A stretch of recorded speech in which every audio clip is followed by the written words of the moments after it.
ज्ञान की धरती माना जाता है। और देखिए सोसाइटी गुरुकुल आज यहाँ आ चुकी है और इसे आना ही था।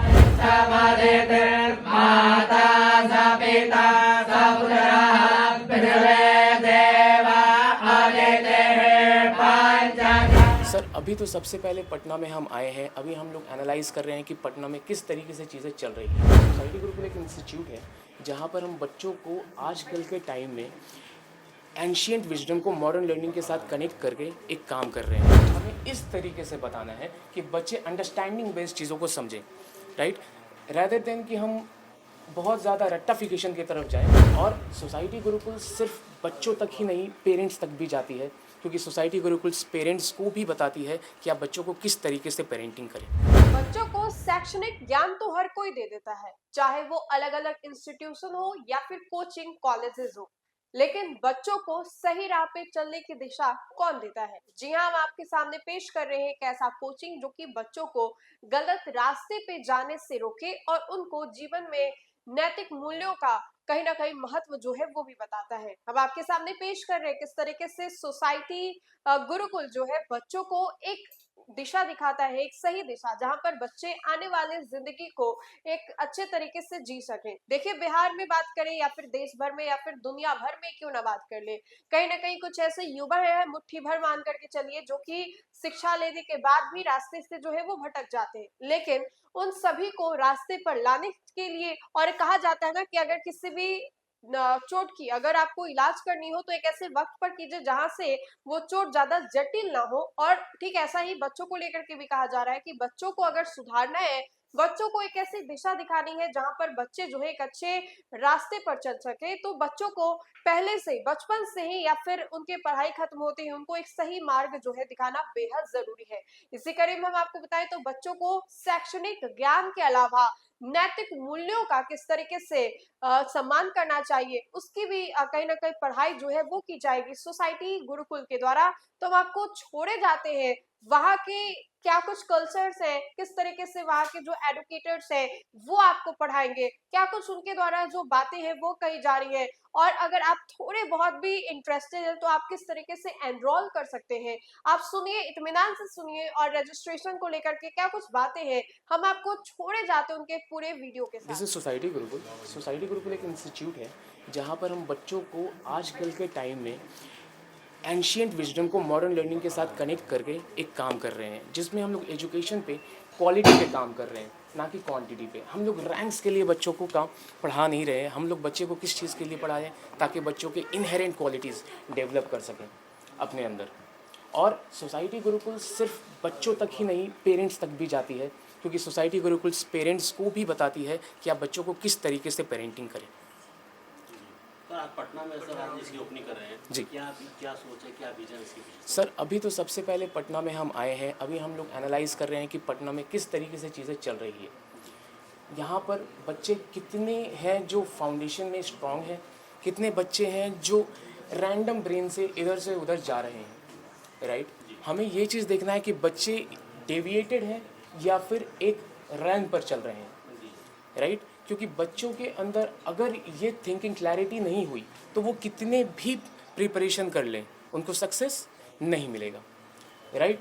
और हम लोगों को पता है, सोसाइटी गुरुकुल जब आई यहाँ पर तो हम लोग शॉक हो गए इस बात से कि यहाँ पर जो रिज़ल्ट का है सेक्शन, जितने बच्चे प्रिपरेशन करने आते हैं उसमें से 99% जो बच्चे हैं वो नहीं कर पा रहे हैं सही से qualify. Why? Because of distraction. हर बिहारी के अंदर एक इनहेरेंट क्वालिटी है, राइट। उसको सही दिशा नहीं दिया जा रहा है। उस दिशा पे काम करने का काम सोसाइटी गुरुकुल कर रही है। आने से पहले आप लोगों ने कुछ यहाँ एनालिसिस टाइप किया था? हाँ, आने से पहले सबसे पहले हमारी टीम, सोसाइटी गुरुकुल की टीम ने यहाँ पर पूरी तरीके से रैंडम सैम्पलिंग करी बच्चों का। जैसे कि हमने डायरेक्टली जाके पूछ लिया कि what do you mean by gravitation, right. तो बच्चे ने जवाब उसका क्लियरली नहीं दिया, डेफिनेशन टाइप से दिया, जिससे हमें कहीं ना कहीं क्लिक किया कि बच्चों को क्या करना है कि हमें इस तरीके से बताना है कि बच्चे अंडरस्टैंडिंग बेस्ड चीज़ों को समझें, राइट, रैदर देन कि हम बहुत ज़्यादा रट्टाफिकेशन की तरफ जाएं। हम लोग चीज़ों को समझें। मैंने पूछा न्यूटन सेकंड लॉ, राइट, बच्चे से पूछा न्यूटन सेकंड लॉ क्या होता है, तो बच्चा तब बोलने लगा the rate of change of momentum is directly proportional to force, right. But इतना ज़्यादा लैंग्वेज टफ होने के कारण बच्चा याद तो कर चुका है लेकिन उसका डेफिनेशन उसको अच्छे से समझ नहीं रहा है, जो समझाने की हमें ज़रूरत है। और यही छोटी सी इनिशिएटिव के साथ हम यहाँ पर बढ़ रहे हैं। बहुत सारे बच्चे डेविएटेड हैं, उनको हम लोग साथ मिलाने की हम कोशिश कर रहे हैं। हम लोग एजुकेशन मिनिस्टर से यहाँ पर मिलने की कोशिश कर रहे हैं और जो भी अच्छे अच्छे लोग हैं जो एजुकेशन को स्टैंडर्ड तरीके से लेकर चल रहे हैं, right. Education is not something कि हम लोग अपने स्लैंग में पढ़ा दें, राइट। एजुकेशन के लिए एक प्रॉपर पैडागोजी बना हुआ है, राइट, जो अच्छे इंस्टीट्यूशंस ने बनाया है, हम उसको फॉलो करते हैं। हम एनसीईआरटी फॉलो करते हैं, हम सीबीएसई पैटर्न फॉलो करते हैं, हार्ड कोर एकेडमिक फॉलो करते हैं, राइट। ऐसा नहीं है कि हम लोग आईआईटी भी पढ़ा दिया, मेडिकल भी पढ़ा दिया, no competitions over here, only academic core, academic clarity, इस पे हम काम कर रहे हैं। और भी इंस्टीट्यूशन हैं पटना में और आप कह रहे हैं कि हम बच्चों को शिक्षा देंगे, क्योंकि जो फार्मूला बता दिया जा रहा है लोग कह रहे हैं कि यही शिक्षा है। तो आप में ये बातें आ रही हैं कि जो सोसाइटी गुरुकुल उसमें नैतिक शिक्षा भी आप बच्चों को देने जा रहे हैं। जी। कि क्या मॉरलिटी होगी या सर सबसे पहले मैं बताऊंगा, एक डेटा है, आप जाइए 2004 में ASER का रिपोर्ट आया था, एनुअल स्टैटिस्टिक एजुकेशन रिपोर्ट। उस टाइम पे 5वीं क्लास का जो बच्चा था 3rd क्लास का टेक्स्ट पढ़ने में बहुत परेशान होता असर का था जो रिपोर्ट और 3 डिजिट, राइट, 3 डिजिट जो सम होता है उसको सॉल्व करने में परेशानी आ रही थी। किसे?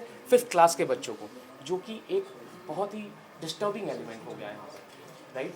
हमें क्या चाहिए, अगर 5th क्लास का बच्चा एटलीस्ट 5th का टेक्स्ट तो पढ़े, 5th का सम तो करे, है ना। ये चीज़ बहुत इंपॉर्टेंट है, हमें इस चीज़ पे फोकस करना है और इस चीज़ को समझना है। बच्चों के अंदर जब तक ये चीज़ें क्लैरिटी नहीं आएगी तब तक वो उससे आगे बढ़ेंगे नहीं। एजुकेशन में आपने बात किया कि और भी इंस्टीट्यूशंस हैं, आप एक बात बताइए, किसी भी इंस्टीट्यूशन को पकड़ लीजिए जो यूनिकॉर्न्स बन रही है, जो इंस्टीट्यूशन यूनिकॉर्न बन रही है और जो इंस्टीट्यूशन अच्छा कर रही है, बच्चों को रिपोर्ट के हिसाब से देखें ना। हम मीडिया के हिसाब से थोड़ी देखेंगे, हम गवर्नमेंट के रिपोर्ट के हिसाब से देखेंगे जो गवर्नमेंट पब्लिश करती है, राइट। जैसे ASER का हमने आपको बताया, तो 2004 का जो रिपोर्ट था और 2024 का जो रिपोर्ट है, राइट, 2024 में भी 5th क्लास का बच्चा जो है 3rd क्लास का टेक्स्ट नहीं पढ़ पाता था और ना सम कर पाता था। ये कहाँ है प्रॉब्लम?